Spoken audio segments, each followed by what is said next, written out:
Wakil Ketua Dewan Pembina Gerindra, Hasyim Joyo Hadi Kusumo mengungkapkan adanya potensi negara mendapat pemasukan sebesar 300 triliun rupiah dari pengusaha pengemplang pajak sawit.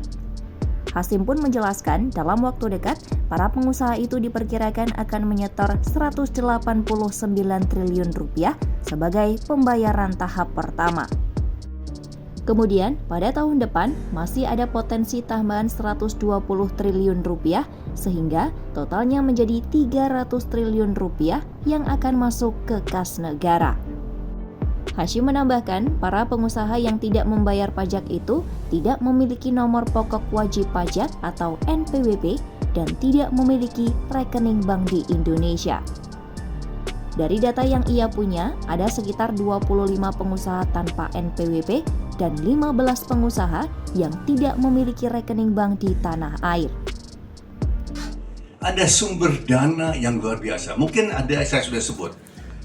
Kemarin saya dengar sendiri, sudah ada Jaksa Agung sudah siap. Jaksa Agung Muda sudah siap bertindak. Ini pengusaha-pengusaha nakal dan mudah-mudahan tidak ada di Kadin ya.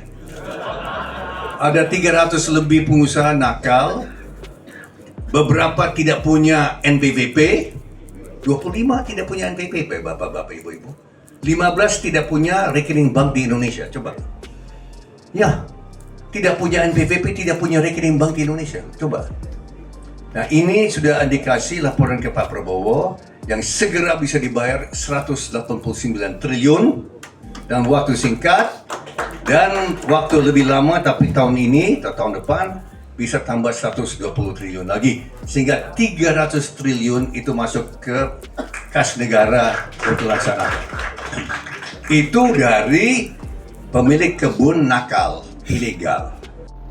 Sebelumnya, Gabungan Pengusaha Kelapa Sawit Indonesia atau GAPKI menyatakan siap memberikan klarifikasi kepada pemerintahan baru mengenai isu-isu di industri kelapa sawit, termasuk tudingan bahwa pengusaha kelapa sawit belum membayar pajak.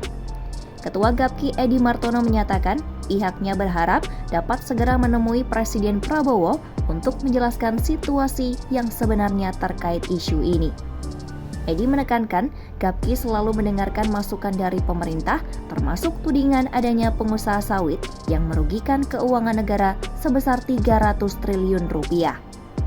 Oleh karena itu, GAPKI berharap bisa segera berdiskusi dengan Prabowo untuk menjelaskan berbagai potensi strategis dan tantangan yang ada, termasuk tudingan dugaan kebocoran uang dalam industri kelapa sawit.